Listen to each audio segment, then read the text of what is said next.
Hello, everybody. Welcome. This is Uniquely Victoria's presentation. I'm Victoria Lee, your host, and this is the month for Women Histories Month. We are doing Unstoppable Women that are here in Miami. And today I have with me Sherie Renell, fashion wardrobe stylist. A little bit about yourself and what do you want them to know about you? Okay, well, just like she said, I am a fashion and wardrobe stylist. I'm originally from Detroit, Michigan. I was born and raised there. I'm currently living in Fort Lauderdale, Florida. And what else do you want to know? You want to know like how I grew up, or you want to know? We will get to that, yes. But what do you want people to know about who you are? Like, just like sum it up in 5 words. Like, what do you think you represent? My passion is to make people feel good about themselves on the inside through fashion. So I concentrate with my clients not just on their outer look, but I also concentrate on how they feel on the inside and make them understand how beautiful they are or how handsome they are if I'm styling a man.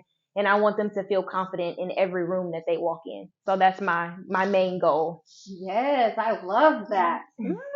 Now, you said that you're originally from Detroit. Detroit, my bad. So, for people that don't really know about that city, what is Detroit like? Detroit is homey. Like a lot of people are afraid of Detroit. They say it's a Yep. scary city. They hear all this stuff on the news, but to be honest with you, it's a homey city. Your neighbors love you. They look out for you. They take care. You take care of each other in your community, and it's a big community of a lot of history. The downtown area is very rustic, and the music industry was pretty much born there. Jazz and all of these different types of forms of music. So it's a beautiful city. Nice. Yeah. I've never been personally myself, so I'm curious. I've heard so much about it, but I've Yes. never been. Well, if you ever go, make sure you go and visit downtown and go to some of the original jazz bars that are still there. It's a beautiful, beautiful experience. Yes, no, I've heard of Motown. Yes. So the Motown like home. Yeah, so the Motown Museum, it's a museum now. It's still there. You can Okay. still go in and do tours and different things like that. Yeah. Okay. Yes. So now you mentioned how you relocated from Detroit to Fort Lauderdale. What's been the biggest transition that you've had to adjust to between the two cities besides the weather? Yeah, right. The weather is a big difference. For me, I would say not being able to be with my family every day. I'm a big family person, and we are extremely close. I have two sisters and two brothers, and so to not be able to be around them every single day was a big adjustment for me. Like we're that type of family who play video games and play board games together and actually play together outside. Like we were really close knit. So to be torn away from that was a big adjustment for me. So yeah. Oh, that's hard. Yeah, Some it people is. out here don't not close to their family at all. So Yeah. I can imagine that's I know. really I, difficult. I honestly didn't understand that until I moved away and saw that other family dynamics are different. I assumed that everybody's family dynamic was like that. So it made me appreciate it even more. Yes. Yeah. Absolutely. Yeah. So, since you've been in Miami and you're from originally from Detroit, like we've said, what have you noticed between the style of fashion between the two cities? What's the difference in your perception? Wow. Well, because of the weather, obviously the clothes are a lot different. So it's a lot of cold weather fabrics and stuff that you use up in Detroit. Right. And I call it the hustler city. So they wear furs and they wear Cartier glasses. Yes. And they're very loud and rambunctious in their looks. And I would say here in Miami is a lot more resort wear, so it's lighter fabrics, it's more colorful, a lot of prints. And then the nightlife obviously has like a lot of like bling, rhinestones and shimmer fabrics and super skin tight. You'll find skin tight pieces up there in Michigan, but they love their furs and their gaiters or whatever else that's flashy for them. So yeah. So now why do you call it the hustler city? Because like the workers mentality is like extreme there. Like you don't just settle for one job or just settle for one business. Like you really push hard to build something for yourself. It's not like I'm gonna be honest. To me, here a lot of people are lax. Oh yeah, A lot of people like give up on their dreams in Detroit. That's not an option. Like you really push hard to become what you say you want to become. Like you have to prove something. Okay. Yeah. I never knew that. I'm learning a whole bunch of stuff today. That's what this is about. Yes. Yes. So since this is a uniquely Victoria presentation, what do you feel are 3 unique superpowers that you have? Ooh. I would say the first one is that I can make someone understand their purpose. Okay. Yeah, like I deal with a lot of different women, not just in fashion, but just outside of what I do for work. And my biggest goal is like unlocking people's potential. Like I want them to be able to see like how much they can accomplish. Yes. I would say that would be the first one. The second one would be obviously to make people feel beautiful on the outside or look beautiful on the outside. I feel like when I go to style someone, I literally see the picture that I want them to, how I want them to look inside my head before I create it physically. So that I would say would be my second. My third would be my customer service. Like I love on people. I go over and beyond for people. When you hire me as a client, no matter if it's styling or if it's graphic design, whatever it is that I'm doing, I'm going to give you my 100% each and every time. Yes. So, yeah. Yes. I love those. They're great. Most people be like this, but you're just real about your actual superpowers. I love it. And you know. Yes. So the first one you gave, unlocking people's potential. Do you have an example to provide, like in case anyone watches this so they know exactly what you're talking about? Yes. So I'll keep it in forms of fashion. Okay. So I had one client that would like never wear any type of color. Like she will only wear black. And I realized it was because she did not feel that she was beautiful and she did not deem herself as beautiful when she looked in the mirror. Okay. And so because I kind of like study my client in a sense. So when I'm looking at them, I'm kind of getting a feel of their personality. I look at stuff that they kind of shy away from. And, when I'm speaking to them, I look at what they're confident about and what they're not confident about. And so I could tell that she was shying away from the color because she didn't think that she would be beautiful in it. So I forced her to just try on. I was like, you don't have to wear it to the event. She was going to a major event. And I was like, you don't have to wear it, but I need you to try this on. I love it. And when she tried it on, it was a bright red dress. Ooh. It was form fitted. Okay. And when she looked at herself in the mirror, she blushed. And that's how I knew that she felt good in it. Yeah. And she wore it and got the most compliments she's ever gotten at an event. That's so awesome. I love that. Yeah. First of all, I love red. Yes, red is beautiful. It is. It compliments women so well. Yes, it does. Any complexion too. Yeah. It's really complimenting. It's a beautiful color. It is. Yes, yes. Okay, so I like to call you Queen of all trades, which clearly you see she does the fashion wardrobe, she does the graphic design. So you've seen a little bit already, but if there's one thing you could do forever, what would it be? Ooh. I would say it will be fashion styling. And the reason why I say that is because it's multifaceted.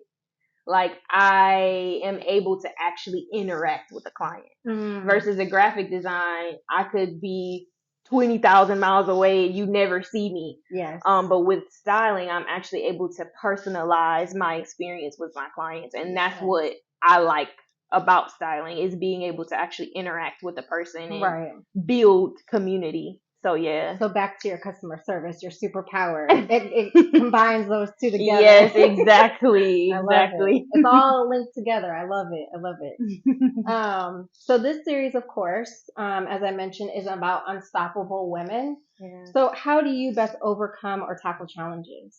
For me, it's prayer. I'll be honest. I grew up in a household of prayer. Okay. And for me, when I feel like I'm down and out, I go and pray, or I go and lock myself in a room and I turn on my worship music, and that's what centers me. That's what brings me back to that peaceful state. Okay. Because being an entrepreneur can definitely be difficult, and it can bring anxiety. So for me, I have to go center myself and pray and worship, and that's how I get back on track. So okay, not to be too personal, but since you mentioned how tough it is to be an entrepreneur, and for all the other entrepreneurs out there probably can relate to that difficulty. For sure. What is there something you could give a little more detailed about, like that you went through as an entrepreneur that you had to go in and pray? Yes. So I would say the number one thing is being confident in yourself and being confident that your business can be successful and being confident that your work is not for no reason. Yes. Like there's been many days where I'm like, dang, I'm putting in a lot of work, but I'm not seeing any results. But it takes time to see results as an entrepreneur. It may take you 5-6 years. A lot of times we see like the victory stories on Instagram or social media, and we're like, oh my gosh, I wish I was there. But what they're not telling you is all of the work that they had to do to get to that victory, to get to that one victory. So yeah, it's a strenuous process, but it's worth it because it's something that you can say is yours. It's something that you put your blood, sweat, and tears in, and it's yours. Yes. Yeah. Absolutely. I'm there with her on that one. Absolutely. Yeah. So being an African American woman, how does culture play into your role in personal and professional life? I would start with professional. So when I first started, I actually did not like advertise that I was a black owned business. Okay. And I think that was partially because I was not 100% happy, or I don't want to say happy, but 100% comfortable with my own identity.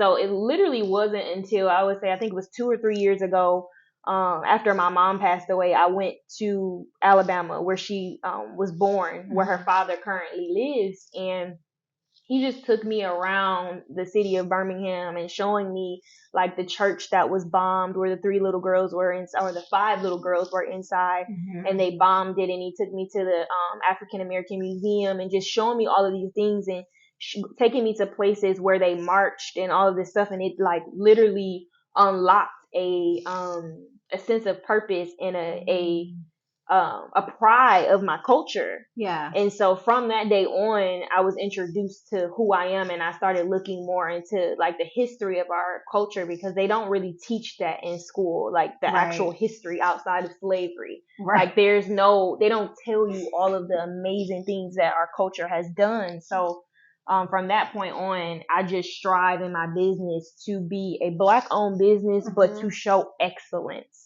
And to exude excellence in every aspect of my business. Okay. Yeah. I love that. And then how that also plays into your personal, with you talking about going to Alabama and just unlocking that purpose. Yeah, that's my personal story about how I guess would say came into comfortability in my skin. Okay.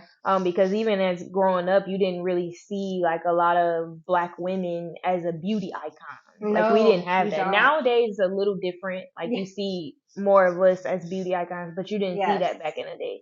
Yeah. So like when I first started my business, I didn't want to show that it was a black owned business. I even had a different color woman on my business cards. So I saw that it was psychological. Yes. And then once I was able to go to Alabama and have that experience and actually feel like the pain that they felt and the hard work that they put into march and all of these different things that they did for civil rights, it changed my entire life. Wow. Like literally. That's a beautiful story though. Yeah. No, it really is. And I'm so proud of you for embracing that. You know, since you're saying at the beginning you didn't really, but now you're like full about it. And that's a beautiful thing, because you should be. Yes, exactly. You should be We all should be proud and free to be in our skin. Exactly. And who you are too. Exactly. I agree 100%. I love it. So you mentioned your family earlier. And I apologize, I forgot. I think you said you have 2 sisters and 2 brothers. Yeah. Okay, so some people may consider that a big family, or medium, however you prefer. Preference. Your preference. If you think it's big, it's big. If you think it's small, it's small. But how has that shaped you into the woman you've become? Oh yeah. So like I was saying before, my family was extremely close. And my parents taught us how to look out for each other, right? And to care for each other and to love each other. My mom taught me what real love was and unconditional love and what that means. That's so important. Yes. And that love is not considered or is not consistent of situational things or just in the moment. Like it's an eternal thing. Right. And she taught me about forgiveness and forgiving people when they wrong you, and that right there allows me to live a life of freedom. Because when you hold unforgiveness, it causes you to be stagnant, not just in your personal life, but in your business. It makes you not want to open up, makes you not take risks. So they played a really big part in my life, my personal life, and my business. You've been blessed. Seriously, I know people, who haven't received that unconditional love. So that's a big blessing. It was definitely a blessing to have experienced that type of love from a mother. All right. So this is my surprise question. I have one for all my interviewees. So you spoke earlier about how Detroit is really big on community. So what does truly community mean to you? Okay, so for example, in our neighborhood when I was growing up as a kid, my neighbor would stop the ice cream truck and buy ice cream for everybody on the block. Or if you need to shovel your snow, which snows a lot in Detroit, and your neighbor comes and helps you shovel the snow, or if you have an elderly neighbor and you go to the grocery store and you get something from the grocery store for them, or you do their grocery shopping for them, it's like lending a hand when needed, acknowledging each other. Okay. When you go out of town, they watch out for your property while you're gone. So it's like, and then if you need something personally, if something's going on, or if you need somebody to talk to, you have your neighbor there to actually talk to and get through things. If you lose a family member, they're there to support you, so. Now, the way society is today, is it still like that, or? Well, it just depends on what part of the city you live in. Okay. A lot of people who have been in the city and are going to stay, like the older people, they already have community on their blocks or on their streets. Okay. Right? Now my father lives in an apartment complex, so it's a little bit different, but he still talks to his neighbors and he still communes with his neighbors. So it just depends on where you are and your mindset. But if you're from I would say the old Detroit, then yeah, like, for example, here, I went 2-3 years not even knowing my neighbor's name. I barely seen my neighbor's face. What? So it's like, it's a big difference. Yeah, that is a huge difference. Like, I noticed that here people don't look out for each other, even to the smallest detail, like on the road. Like, they'll cut you off. It's just all of this, like, it's like almost that everyone is in a selfish mindset. No one is looking out for the person next to them. And so. Interesting. Yeah. But it's actually very true. Yes, it is. I'm not knocking the city, She's not knocking the city. But Detroit is always going to be home. But I'm not knocking the city, but I'm being honest. That's my experience from not growing up here in the city and then coming here. That's what I experienced. And that's what Uniquely Victoria, or Victoria as your host, expects. I want pure honesty. That's what this needs. So, we got to have the real, the raw, everything.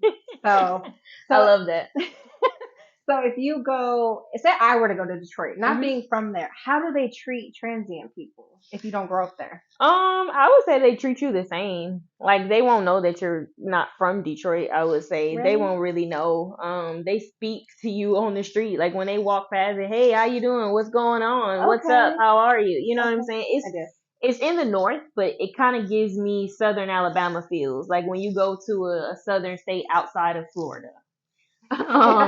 Everybody speaks to you. The grocery store managers, everybody talks with you. When you go out to dine, the manager's gonna come over and talk with you and ask you how your meal was, and it's not just for fine dining like it is here. Right. They come out and they build communications with the people coming in to eat and to dine. So it's different. Okay. Yeah. No, I think it's a great representation for people to see or understand what that city's like. Because honestly, you're the first person from Detroit I know. So, I mean, I wouldn't have known. And and the news portrays it as just this horrible place that you go and you just definitely going to get shot. No, to be honest, I lived there and I didn't get robbed. I got robbed here, though, when I came to Florida. What? Yeah, that's a whole crazy story, but we gotta hear the story now. You think we gotta hear the story? Yes. Long story short, I was in a neighborhood that I thought was a safe neighborhood, which it should be. Cause it's a safe neighborhood. It wasn't like I was in the hood or in the ghetto of Miami or somewhere. I was in a very nice neighborhood. And long story short, it was not even that late at night. Someone came and approached me and my husband and tried to basically corner us in our car. What? And we drove off. They followed us down the streets. They smashed into the back of my Camaro at the time. I'm on the phone with the police. The police did nothing. They told me to go back to where I was just at. And I'm like, they're literally chasing me down the streets. Oh my. So I had a horrible experience. Police did not help me at all. We finally was able to lose them because a police officer drove by, and because they saw the police, they were scared and kept going. But they, like I said, they bumped into the back of us. It was horrible. And then the next day when we went to go file the police report, they didn't believe us. They literally didn't give us no attention until I started to cry. Once I started crying, because I was traumatized. Yeah. I had never been in any experience like that. Again, they smacked into the back of my car. What? So I was terrified. Like, I'm not even going to lie. Too. And he didn't pay us any attention until I started to cry. And then he's like, oh, maybe it did really happen. I guess they thought that we hit somebody and we tried to flee the scene type situation. Yeah. Even though I was on the phone with dispatch. They could have pulled that. Screaming. Like, they just smacked into the back. I was on the phone with dispatch when they smacked into the back of us. Like, I was on the phone with. That is beyond crazy. So. Oh, I love that you shared that story, though. Y'all city is something else. I don't know. I don't feel safe about that. Okay? Oh, but man. No, yeah. I'm sorry you had that, though. But there's sunshine in the beach. Such a beautiful beach scene, for sure. Oh, man, you funny. I told her she had to make me laugh in the interview, and she's doing it. So, yes. Okay, so now into the juice. Oh, and you know what? I didn't even say this series is called The Juice, Rise and Shine. Uh-oh. So we getting into the juice part. Uh-oh. So the juice part is all about her actual career, goal, dream, aspiration. So you are a fashion and wardrobe stylist. Yes. How would you identify your style, and what does it represent to you, and what do you want people to perceive of it? So today I asked her to dress in her style, what she wants to represent. So please explain for the audience all of that. Well, to be 100% honest, my style, my personal style is contingent on how I feel in the moment. Okay.